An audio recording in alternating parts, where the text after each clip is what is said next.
अंग्रेजों की चाल में फंसी थी। जम्मू कश्मीर फंसा, हैदराबाद फंसा और जूनागढ़ फंसा। इन तीन रियासतों को अंग्रेजों ने भड़का रखा था कि आप भारत में मिलोगे तो कोई फायदा नहीं है, आप भारत से अलग हो जाओ, एक नया राष्ट्र बनाओ। तो जम्मू कश्मीर में यह मांग शुरू हुई थी कि हम भारत से अलग एक नया राष्ट्र बनाएंगे। इसी तरह जूनागढ़ का जो राजा था वो मुसलमान था, उसने ये कहना शुरू किया था कि हम तो पाकिस्तान में जाके मिलेंगे। और हैदराबाद का जो निजाम था वो भी ऐसी बातें करता था, वो कहता था या तो मैं स्वतंत्र हूं नहीं तो मैं पाकिस्तान में जाऊं, भारत में तो नहीं मिलूंगा। लेकिन सरदार पटेल की होशियारी ने और सरदार पटेल की बुद्धिमत्ता ने इन तीनों राज्यों को थोड़े समय के बाद फिर से भारत में मिला लिया था। अंग्रेजों का शासन खत्म होने के बाद ये तीनों रियासतें भारत में आकर मिली। ये एक कहानी है जो अंग्रेजों की समझ माने हमारी समझ अंग्रेजों के बारे में बनाने के लिए, जानने के लिए आवश्यकता है। दूसरी एक कहानी कि जब अंग्रेजों को यह समझ में आने लगा कि ज्यादातर भारत की रियासतें अलग नहीं हो रही हैं, वो सब भारत में ही मिलने को तैयार हैं, तब उन्होंने जिन्ना को अपनी मोहरा बनाकर, अपनी गुट्टी बनाकर खेलना शुरू किया। जिन्ना को अंग्रेजों ने एक प्यादे की तरह से इस्तेमाल किया। शतरंज का जो खेल होता है ना, उसमें कुछ प्यादे होते हैं, वैसे ही जिन्ना अंग्रेजों का प्यादा बना। और जिन्ना के पीछे अंग्रेज तब से लगे हुए थे जब मोहम्मद अली जिन्ना लंदन में वकालत पढ़ने के लिए गया था। बैरिस्टर हुआ था वो, लंदन से उसने पढ़ाई की थी, तब से अंग्रेजों ने जिन्ना को देख रखा था। और जब वो भारत लौटा तो सब तरह का सहयोग करके जिन्ना की एक पार्टी खड़ी की जिसका नाम मुस्लिम लीग पड़ा। ये मुस्लिम लीग को बनाने के लिए सारा पैसा अंग्रेजों ने दिया जिन्ना को। और न सिर्फ पैसा दिया बल्कि अंग्रेजों ने अपने अखबारों में मुस्लिम लीग के बारे में चर्चा और बखान करवाना शुरू किया। अंग्रेजों के जो अखबार निकला करते थे इस भारत देश में, जिन्ना की पार्टी के बारे में खूब बड़ी बड़ी खबरें छपती थी। छोटा सा कोई कार्यक्रम जिन्ना की पार्टी करे तो अंग्रेजों के अखबार में मुख्य पृष्ठ पर उसका समाचार छपता था। और इस तरह से जिन्ना को हवा भरी अंग्रेजों ने और धीरे धीरे तैयार किया कि तुम तो अलग देश मांगो पाकिस्तान, भारत में रहने की तुम्हें कोई जरूरत नहीं है। और इस तरह से जिन्ना ने पाकिस्तान की मांग करना शुरू किया। लेकिन भला हो भारत के मुसलमानों का, उन्होंने जिन्ना का समर्थन नहीं किया। फिर धीरे धीरे अंग्रेजों ने कुछ मुसलमानों को, बंगाल के कुछ मुसलमानों को और खासकर बिहार के कुछ मुसलमानों को जो जिन्ना के साथ थे, पैसे देकर, फंड देकर, रिश्वत देकर, लालच देकर, घूस देकर तैयार करवाना शुरू किया कि तुम भी पाकिस्तान मांगो। तो बंगाल में एक नेता निकल आया, उसका नाम था सोहरावर्दी, और वो जिन्ना के साथ मिलके एक दूसरा नेता बना जिसने कहा मुझे पाकिस्तान चाहिए, हमें पाकिस्तान चाहिए, हमें संप्रदाय के आधार पर बंटवारा चाहिए। तो इस तरह से पाकिस्तान की मांग 1937 के बाद इस देश में खड़ी की गई। अंग्रेजों की पूरी ताकत उसमें लगी, पैसा लगा, उनकी शक्ति लगी, उनकी अकल लगी, उनकी बुद्धि लगी, और इस तरह से ये बात बढ़ती चली गई। बाद में क्या हुआ, 1942 में अंग्रेजों ने दूसरे विश्व युद्ध में जब उनकी बहुत बुरी हालत हो गई, दूसरा विश्व युद्ध 1939 से शुरू हो गया था और जर्मनी ने अंग्रेजों की कमर तोड़ दी थी। उस समय जर्मनी का जो हिटलर था उसने अंग्रेजों को इतना मारा था, इतना पीटा था कि हाल खराब हो गया था इनका। बम गिराए थे इतने पूरे इंग्लैंड पर कि लाखों लोग मर गए थे। और यूरोप के और देश जो अंग्रेजों को मदद कर रहे थे वो भी पिट गए थे। तो अंग्रेजों की 1942 तक हालत बहुत खराब हो गई। तो अंग्रेजों ने परोक्ष रूप से ये कहना शुरू कर दिया कि शायद अब भारत में वो ज्यादा दिन नहीं रह पाएंगे या भारत में ज्यादा शासन नहीं कर पाएंगे। और 1945 में जब दूसरा विश्व युद्ध खत्म हो गया और अंग्रेजों की अर्थव्यवस्था पूरी तरह से ध्वस्त हो गई, तब तो अंग्रेजों ने खुलकर कहना शुरू कर दिया कि अब भारत छोड़कर वो चले जाएंगे। और 1946 में बाकायदा उसकी घोषणा हो गई और 47 में 15 अगस्त को वो चले गए।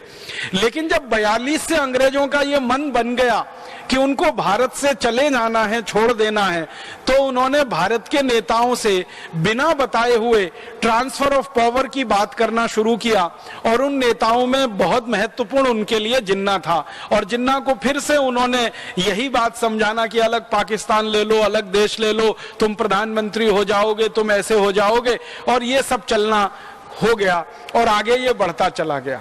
अंत में ये हुआ महात्मा गांधी एक बड़े नेता थे उस समय आजादी के आंदोलन के। उन्होंने एक संकल्प ले रखा था, वो ये कि भारत का बंटवारा होगा नहीं किसी भी कीमत पर। और महात्मा गांधी ने पूरे देश में ये ऐलान कर दिया था कि भारत बटेगा नहीं, भारत एक रहेगा, अखंड रहेगा। अगर भारत का बंटवारा कोई करना चाहता है तो उसको दिन में सपने देखना बंद कर देना चाहिए, मैं होने नहीं दूंगा।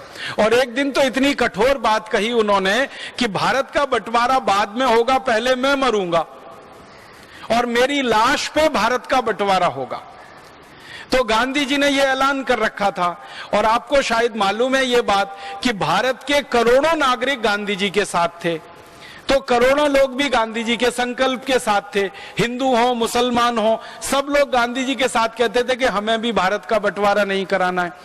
तो माउंटबेटन नाम का एक आदमी भेजा गया इंग्लैंड से, और उसको इसलिए भेजा गया कि वो जाकर भारत का बंटवारा कराने में मदद करे। और माउंटबेटन को भारत में अंग्रेजों का आखिरी वॉयसराय माना जाता है, आखिरी गवर्नर जनरल माना जाता है। उसने आके जो गोटियां बिछाई उसके आधार पर भारत के बंटवारे की पृष्ठभूमि तैयार हुई। उसने क्या किया, जिन्ना को और ज्यादा राजनीतिक महत्वाकांक्षा से प्रेरित करा के एकदम से पक्का खड़ा कर दिया कि हमको तो पाकिस्तान ही चाहिए। तो बातचीत शुरू हुई, और उस बातचीत में जो अंदर के दस्तावेज हैं जो मैं आज आपसे कहना चाहता हूं वो ये कि जिन्ना एक बार महात्मा गांधी से मिलने गया। महात्मा गांधी ने जिन्ना को पूछा, भाई तुमको क्या चाहिए? कि पाकिस्तान चाहिए। क्यों चाहिए? मुझे प्रधानमंत्री होने का है, अलग मुसलमानों का देश बनाने का है। तो महात्मा गांधी ने कहा कि भारत के मुसलमान तो चाहते नहीं कि अलग पाकिस्तान बने, वो तो तुम्हारे साथ है नहीं। तो जिन्ना ने कहा कि नहीं, मेरे साथ बहुत मुसलमान हैं। तो गांधी जी ने कहा कि देश में एक जनमत संग्रह करा लो।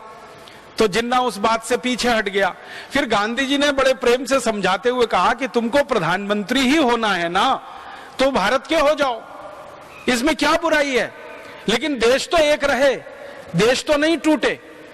तो जिन्ना तुरंत तैयार हो गया, और गांधी जी को लगा कि इसकी यही कमजोरी है कि ये प्रधानमंत्री होना है इसको।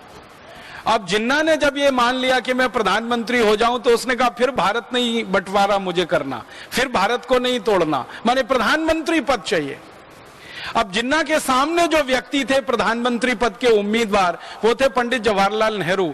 और उन्होंने एक ऐसी कड़वी बात कह दी जिसमें सारे देश की दिशा बदल गई।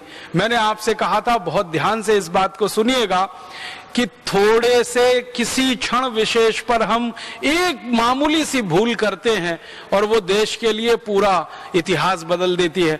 जब नेहरू जी के सामने ये बात आई कि जिन्ना प्रधानमंत्री बनने के लिए बात कर रहा है और वो देश का बंटवारा नहीं चाहता, तो गांधी जी ने संदेशा भिजवा दिया कि ठीक है, जिन्ना को प्रधानमंत्री स्वीकार कर लेने में कोई गलती नहीं है, अगर देश टूटने से बचता है तो इसको प्रधानमंत्री स्वीकार करने में कोई दिक्कत नहीं है।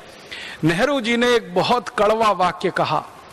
परम पूजनीय स्वामी जी हम लोगों को बार बार ये कहते रहते हैं, और मैं इस बात को विशेष रूप से ध्यान से सुनता हूं कि भाषा का प्रमाद नहीं होना चाहिए, बोली में प्रमाद नहीं होना चाहिए, और वो प्रमाद नेहरू जी की बोली में आ गया। नेहरू जी ने पब्लिक एक स्टेटमेंट कर दिया, पूरे देश की जनता के सामने उनका बयान आ गया कि मैं मोहम्मद अली जिन्ना को अपने कैबिनेट के मंत्रिमंडल के चपरासी के रूप में भी नहीं देख सकता। पंडित जवाहरलाल नेहरू ने यह कह दिया कि मैं मोहम्मद अली जिन्ना को अपने मंत्रिमंडल के चपरासी के रूप में भी नहीं देख सकता। माने सीधी सी बात है कि मैं उनको अपने मंत्रिमंडल का चपरासी नहीं बना सकता, प्रधानमंत्री बनाना तो बहुत दूर की बात है। और ये बात जिन्ना के दिल में तीर की तरह से चुभ गई, और जिन्ना ने फिर कहा कि अब तो मैं पाकिस्तान बना के ही रहूंगा, चाहे जो हो जाए। और यही अंग्रेज चाहते थे। अंग्रेजों ने फिर उस मौके को लपक लिया और जिन्ना को थोड़ी और हवा दी और थोड़ा भड़का दिया, और फिर उसने मारकाट शुरू करा दी। एक डायरेक्ट एक्शन प्लान शुरू हुआ था बंगाल में, और जिन्ना के मुस्लिम लीग पार्टी के जो सदस्य हुआ करते थे उन्होंने तलवारें निकालकर हिंदुओं का कत्लेआम शुरू कर दिया था बंगाल में। और इस बयान के बाद सारी स्थिति और परिस्थिति बदल गई। महात्मा गांधी बहुत कोशिश करते रहे कि किसी तरह से बात बन जाए, लेकिन वो बात नहीं बनी और जिन्ना उसके बाद फिर माना नहीं और गांधी जी को मिलने भी नहीं आया। फिर उसने कहा कि पंडित जवाहरलाल नेहरू कहते हैं कि मैं उनके मंत्रिमंडल का चपरासी बनने लायक नहीं हूं, तब तो सवाल ही नहीं उठता, अब तो मैं नया देश बना के ही रखूंगा और उसका प्रधानमंत्री बन के दिखाऊंगा। अच्छा, जिन्ना का जो एक डॉक्टर था जो उसका इलाज